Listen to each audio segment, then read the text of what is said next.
नमस्कार मित्रांनो, मी प्रसाद विचारे आणि आत्ताच मला गुहागरमधून कॉल आलाय आजगोली गावातून लतीश जाखले यांचा की एका घराच्या शेजारी जी परसबाग आहे त्या परसबागेच्या जाळ्यामध्ये एक नाग सर्प अडकला. मी त्यांनी मला व्हिडिओ पाठवला, त्याच्यामध्ये असं दिसतंय की तो नागच आहे 99%. तर आता मी तो नाग व्यवस्थितरित्या रेस्क्यू करून त्याला नैसर्गिक अधिवासामध्ये सोडून देणार आहे आणि आता मी निघालोय गुहागरला. तर चला आपण पुढच्या पार्टमध्ये पाहूया की आपण कसं रेस्क्यू केलं. मित्रांनो, मी आता निघालोय आजगोलीला नागसर्प आणि हे माझ्या मागे आहेत सासऱ्यांना घेऊन मी आता कॉलवरती जातोय. आता जाऊन पाहूया जाळ्यामध्ये जो नाग अडकलाय तो जिवंत आहे की काय. आणि आता आम्ही दोघेही जातोय, जेवलो नाहीये पण आता समजलं की तिकडे नाग अडकलाय जाळीमध्ये. तर आता जाऊन आम्ही रेस्क्यू करणार आहोत आणि त्याच्या नैसर्गिक अधिवासामध्ये आम्ही त्याला सोडून देतो. माझा मित्र आहे लतीश जाखले, तर त्याने ही माहिती मला दिली. तर आता माझ्याकडे कॅचरसुद्धा आहे, टॉप बॅग आहे, हुकसुद्धा आहे. आता बघूया कसा वापर होतोय त्याचा, थोडं पाहूया. लवकरात लवकर पोचण्याचा आम्ही प्रयत्न करतोय. आता पाहूया आता काय गेल्यावर त्याची परिस्थिती काय ती आधी चेक करावी लागेल. बघूया.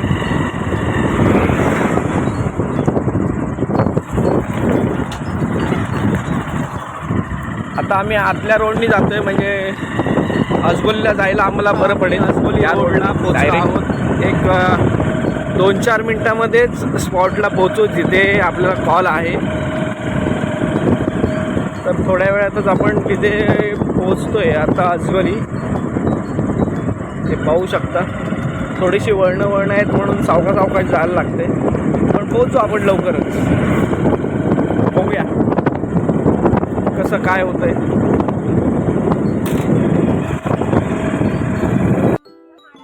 आता लतीशच्या घराजवळ आलोय मी. इथून आता आपल्याला वरती जावं लागेल आणि तो साप कुठल्या जाळीत अडकलाय तो आता लोकेशनला पोहोचलो हे.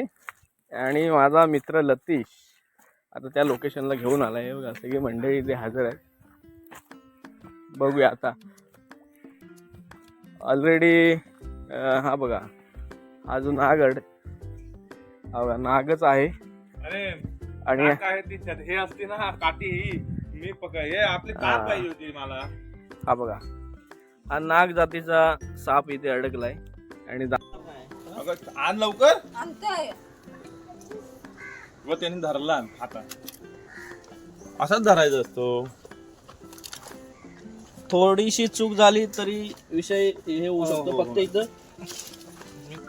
इथेच अडकला. काम कर त्याला कापाला बाहेरनं पूर्ण काढ. इथून कापू आणि वडून काढू. ओढून नको, पूर्ण जाळ काप बाहेर आधी. त्याला लागतं का? नाही येईल काय बघ.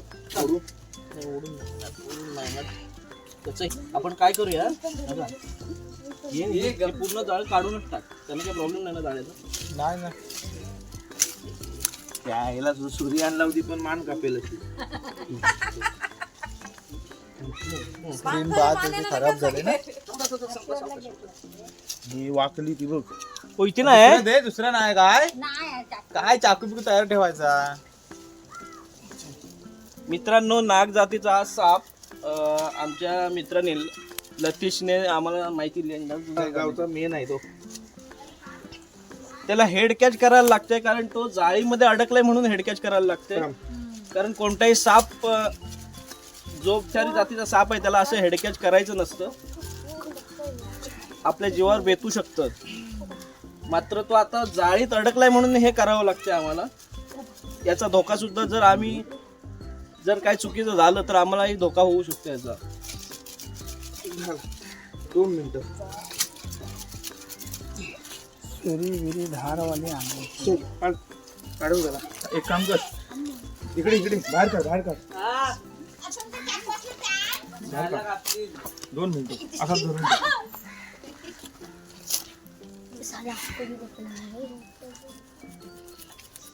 पोतळी जो थोडा राहिला झाला सुटावला. ओके बळणी नको पप्पा दादा आपला आहे आणलेला आहे कोण ही पिशवी आहे ना ही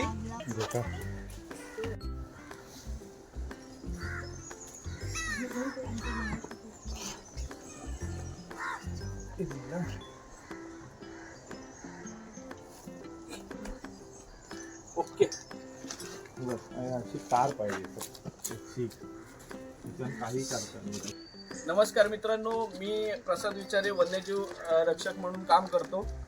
गुहागरमध्ये माझा मित्र लतीश याने माहिती दिली की नाग जातीचा साप एका जाळ्यामध्ये अडकलाय.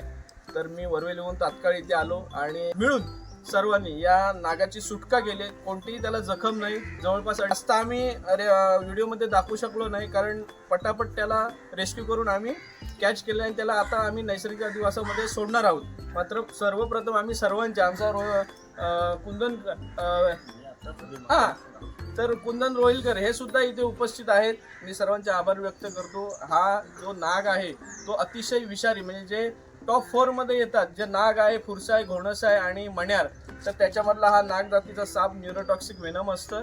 ते मज्जासंस्थेवर आपले परिणाम करतं आणि अर्थातच तो चावल्यानंतर दमूस झाल्यावर माणसाचा मृत्यू होतो. त्यासाठी काय करायचं आहे की आपल्या आजूबाजूचे जे घाण असेल किंवा अशी लाकडं ठेवलेली असतील तर ती साफ करायच्यात, जेणेकरून नाग वगैरे असा कुठले, म्हणजे जेव्हा उंदीर येतो तेव्हा साप सर्प येतात असे.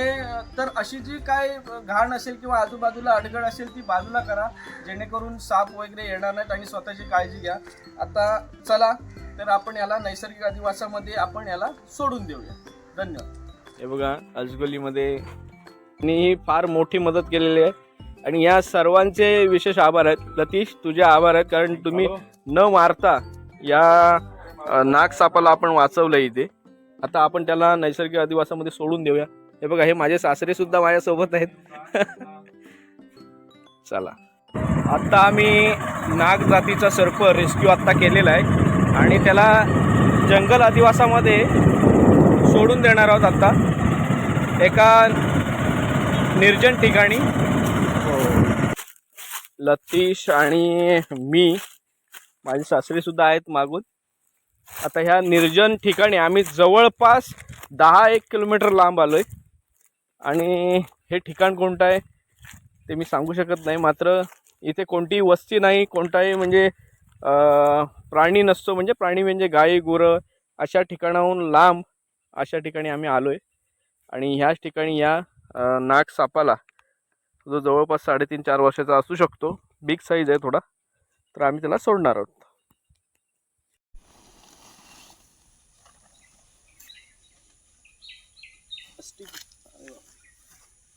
तो कुठेही जाऊ शकतं, ते लांबून.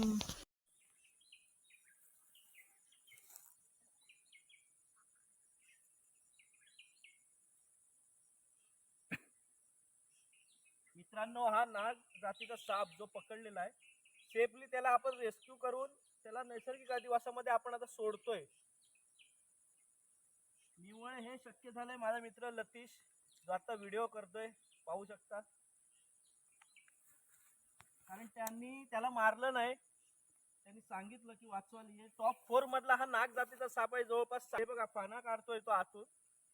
त्याला आता जास्त आपण त्रास देत नाही आहोत. पाना काढला समोर.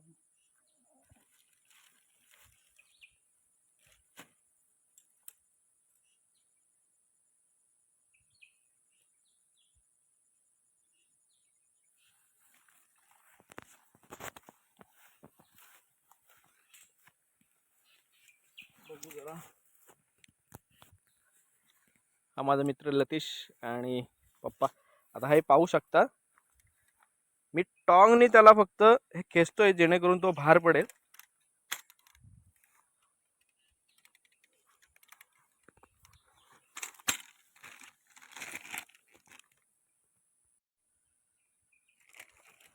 मित्रांनो, हा बघा नाग जातीचा साप आपल्याकडेच नजर करून आहे. हा बघा, आम्ही डिस्टन्स ठेवून आहोत त्याच्यापासून आणि हा गेला. त्याच्या अधिवासामध्ये. हा बघा बिग साईज नाग जातीचा साप पाहू शकता,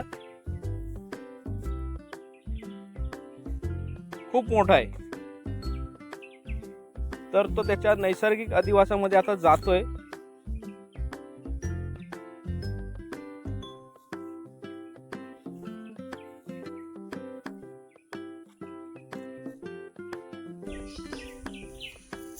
हा थंडावा पण आहे याला. होय होय.